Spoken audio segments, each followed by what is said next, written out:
अब एकर कौन मतलब के हवा तरह खोई अंदर हीट ज्यादा बा। बहुत मलिकार बहुत वही में देखिए मानव के जिंदगी 2 मिनट सोच और विचार पर निर्भर करेला, करेला माहौल पर ना। ना माहौल हाँ लेकिन 100% माहौल ना हो। अगर माहौल पर निर्भर करे तो राम राज में के कई बिगड़ल ना रही थी और रावण राज में विभीषण सुधरल ना रही थी। कर्म प्रधान हो हाँ शुरू हम कहें कि कर्म प्रधान विश्व करी राखा। कर्म के देने हो ब्राह्मण जात के ब्राह्मण रावण जो रहन उत्तम कुल पुलस्त के नाती ब्रह्मा के खानदान हमें ब्रह्मा के वंशज हमें ब्राह्मण होके कर्म उनकर के बड़ा गोइल तो राक्षस कहा गोइल। ब्राह्मण होके रावण राक्षस कहा गोइले और शूद्र जात होके सेवरी देवी कहा गोइली। ये अपना अपना कर्म के बात है। आई जब एगो दूगो भजन सुनाई बेहताल में बड़ी सुंदर के सुन छैला जी बहुत सुंदर जौन हमने के सोच के बोलौले रही जा मने बहुत सुंदर लागल गीत संगीत बहुत बहुत बहुत बढ़िया। बहुत बचनिया उम्र तोहरो कम नहीं खे छिपल बड़ा तो कहते रहे हम लड़का बनी लड़का बड़ा गुलर ली रहता एगो भोजपुरी कहल बकिल कहाए के लड़का लीलत गुलर तो ने हाल लड़का बाड़ो बाकी कहीं से वंचित नहीं खा परिपूर्ण बाड़ो। आई जा 2 लाइन भजन रही एक बाद रहो सबके कथा प्रसंग लय लयदारी भी फरमाइश में हमारा मास्टर साहब के उपेंद्र जी के तो लय लयदारी भी होई बाकी समय समय पर तनी खड़ा हो कहो खड़ा हो जा मॉडल बाबा पूरी मॉडल ध्यान दें संगीत सुनने से सिर्फ संगीत सुनने से ज्ञान नहीं होते नहीं सिर्फ संगीत सुनने से ज्ञान नहीं होते नहीं खूबसूरत खूब मंदिर में भगवान नहीं होते नहीं पत्थर तो हम लोग इसलिए पूजते हैं क्योंकि आजकल विश्वास करने लायक इंसान नहीं। सही मलिकार तने सब बैठ जेती रहो बैठ जेती तनी मन लागी। अच्छा रवा ये बुझा तो देखी 4000 रुपये हमने के एक रथ के करा के देते नहीं एक रथ के 4000 न चाहिए छूट होला तो कनिक होला जब हम महीना में मान ली कि 20 गो गावत हो जा तो 20 चौका 80,000 यानी 1 लाख हमने के महीना में करा के देते नहीं जा तो हमनी के आज तक ले ना भई रतिया का बस यही स्टेजवे भले एक बाद हमने के कुछ कहीं तो हमने के बात सुनी है सो तो जे 1 लाख महीना में देता ओकर ही ना भइली सो तरवा है 100-200 देला से राउर हो जाई 1 लाख दे के आज ले कछी के कलर न चल हरियर बा के हरियर बा 2 लाइन गीत के भाव बा चलो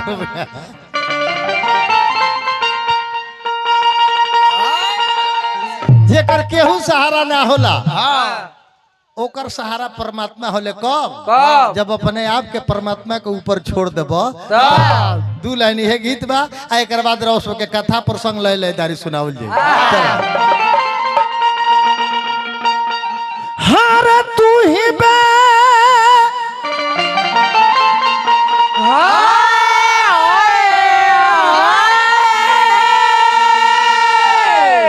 बेसहारा के संघाती मुरारी जी अरे तू ही बेसहारा के संघाती मुरारी जी एकदम तनी तैयारी में रहो। अरे तू ही बेसहारा के संघाती मुरारी जी आ तू ही बेसहारा के संघाती मुरारी जी तू ही बेसहारा के संघाती प्रमाण बा एजे जाइब सोनपुर हरिहर छत्र मेला एशिया महादेश में 1 नंबर स्थान है मेला केवला गंडक नदी में गज और ग्राह के लड़ाई भई मगरमच्छ के हाथी के लड़ाई भई उहे गीत के भाव बा धइलस मगर माछावा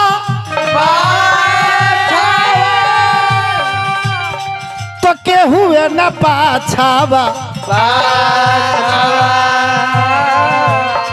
छोड़ गईले बेटा बेटी नाती हरि जी छोड़ गईले बेटा बेटी नाती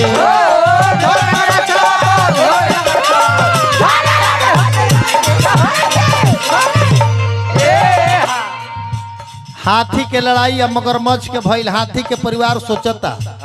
पूछ धक के घींचता कि किनारा पैंका के घींच के ले जाए कर जान बचा दी जा। लेकिन जब गर्दन में पानी में घींच के मगरमच्छ ले गई ग्राह ले गई तो अपने परिवार हाथी के साथ छोड़ दिलो आपस में बतियाओ तो के फलना चलो हो अब इनके संगे हमनियों के जान नानू दिहल जाई बुझाता कि इनकर जान मगरमच्छ छोड़ी ना गौर करी विकट स्थिति जब आ गई हाथी के अपन परिवार साथ छोड़ दिलस ऐसे शिक्षा लेवे के चाहिए। आज ही अपना मन से निकाल दी कि हमारा खातिर हमार लोग लइका बाल बच्चा परिवार बा मेहरारू बिया हित नता बा समय ऐसा आ जाई बेटा बेटी मेहरारू हित नाता सबे साथ छोड़ दी जौन के हाथी के संगे घटना भइल बा ई रवा आज ही अपना मन से निकाल दी नइखे विश्वास विश्वास रहो सबके नहीं क्या होते एगो हमार बात सुनी 1 महीना पागल के रोल करी पगलाई मत खालसा पागल के नौटंकी कर दी कि हमारे परिवार के लोग जाने के पगला गइल बा हित न तो समाज के लोग जाने के पगला गइल बा हेने बड़ बड़ई बन तोहरे मौगी से जाके कोनो कही कि तारा मर्दा के का भइल बा तो कही कि का उनकर नाम ले बड़ू पगला गइल बड़े माने उनकर नाम मत लो लइकवा से पूछबा लइकवा कह के रे मर्दे उनकर स्क्रू पवे ढीला हो गइल बा हित न तो देखी है रास्ता पर खड़ा बा पगलवा तो डिस्टर्ब करी राह कट के दोसर राह चल दे ई तो साधारण मानव के बात हम कहतनी महाराज सीता के रखवाले राम थे लेकिन हरण हुआ तो कोई नहीं। द्रौपदी के 5 पति थे वस्त्र हरण के समय कोई नहीं। रावण शक्तिशाली था लंका जली तो कोई नहीं। राजा दशरथ के 4 पुत्र थे अंतिम समय में कोई नहीं। अभिमन्यु राज दुलारे थे चक्रव्यूह में कोई नहीं। केहू खातिर केहू नहीं केहू ना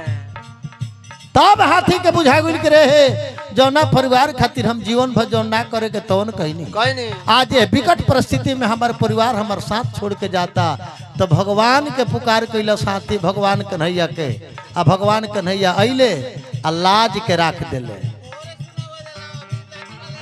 ई भोर के ना हम महाराज रवा बैठी ना ए तरह जौन सुनल चाहते नहीं हम गईबे ना करी ए माने मैं समाज के बिगाड़ते नहीं रवा बैठी ना आराम से सुनी बैठी बैठी समाज बिगाड़ी मत बैठी रब कहब तो हम ना सुनाई जौन जानब तो ना सुनाई मूड बिगाड़ दलो लव कुछ भैया हमरा के पुरस्कार देनी हम प्रणाम करते नहीं धरती के जय जयकार बा हाथ जोड़त नहीं जौन गावे आवत तन सुनी लयदारी भी सुनावल जाई समय होला ओकर भजन के भाव हमनी के उठी ला जाई नारदी गौनिहार के नियम है कि 2 लाइन भजन गाई एक बाद जैसा ना सब सुनब वैसा सुनावल जाई प्रयास कइल जाई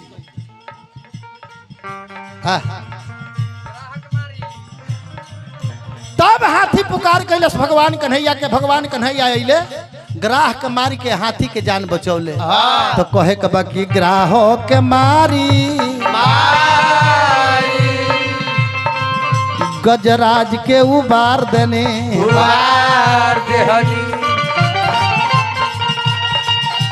ग्राहों के मारी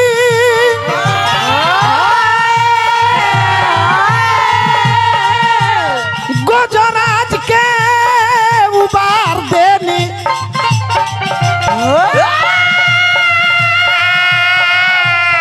लिहोनी करे जवे से जाती है मुरारी जी मुरारी जी तू ही बेसहारा के संघाती मुरारी जी तू ही बेसहारा के संघाती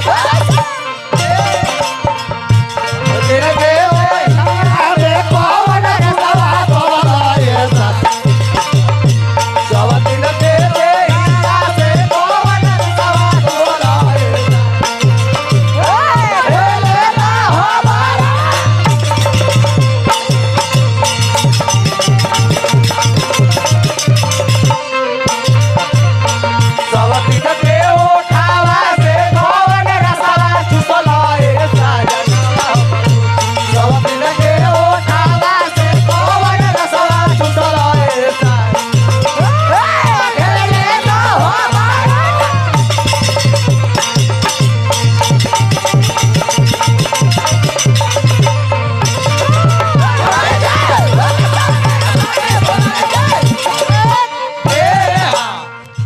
और बात रोवे अबला नारी आहे दुशासन खींचे सारी मौत से दुर्योधन गोइल बा माती जब तक ले द्रौपदी के अपना पांचों पति पर भरोसा रहे भगवान कन्हैया ना आइले एक हाथे सारी धैले बड़ी एक हाथे कन्हैया के पुकार कर तरी ना आइले जब दोनों हाथ ऊपर उठा के सिलेंडर बोल दिली कल के हे प्रभु अब तो आए हैं आपके शरण में हम तो जीवन हारे तब कन्हैया पधारे जब अपने आप के सिलेंडर बोल दे भगवान राव लाज राख दिया जब अपना बोल के प्रयोग कर भगवान के कृपा ना हो वही घड़ी एगो सूरदास कवि रहन लिखले भैया जी कि दूसा सन की भुजा थकित भई वसन रूप भय श्याम एगो कवि लिखले कि 10,000 गजबल घटे घटे ना 10 गज चीर लाख मुदैया का करी है जो सहाय जदुबीर एगो कवि के लिखल है कि पाए अनुशासन दुशासन का कोप धायो दुर्पद सुता को चीर गहे भीड़ भारी है भीष्म कर्ण द्रोण बैठे व्रतधारी तहा कामनी की ओर कहू नेक ना निहारी है सुन के पुकार धाय द्वारिका ते जदुराई बाढ़त दुकुल खिंचत भुजबल भारी है सारी बीच नारी है कि नारी बीच सारी है सारी ही की नारी है कि नारी ही की सारी है देरी न कोई लो तुरंत चली अइलो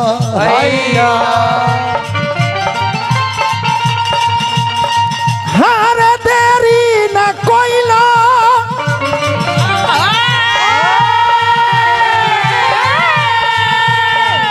तुरंत चली अइलो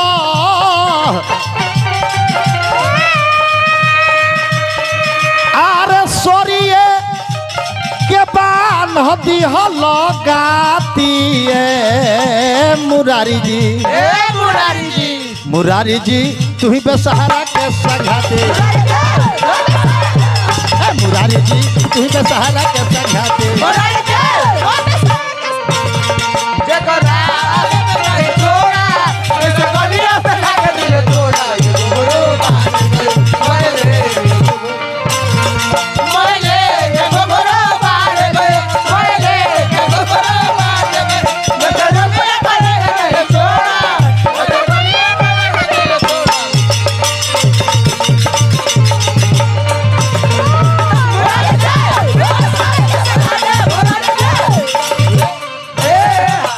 गीत के लास्ट भाव विप्र सुदामा के आहे टूट ही मड़ैया महल बनल रातो राती हरि जी महल बनल रातो राते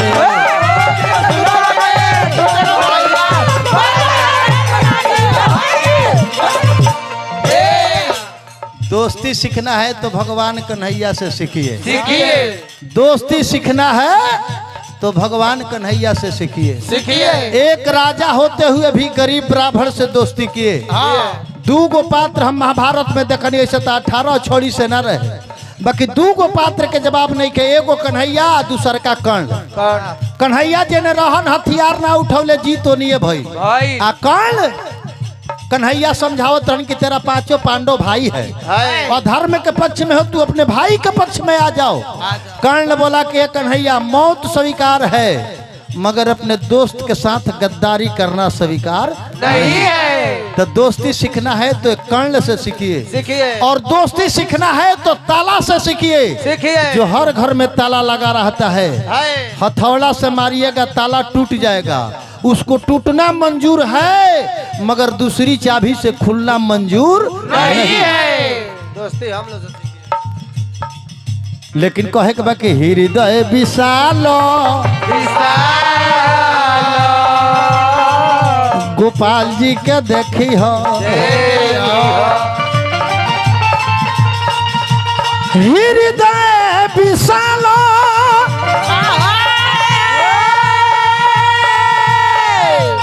आहे गोपाल जी के देखी हो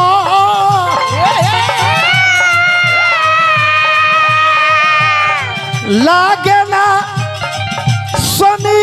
के 7:30 मुरारी जी हे मुरारी मुरारी जी तू बेसहारा के संघाती मुरारी जी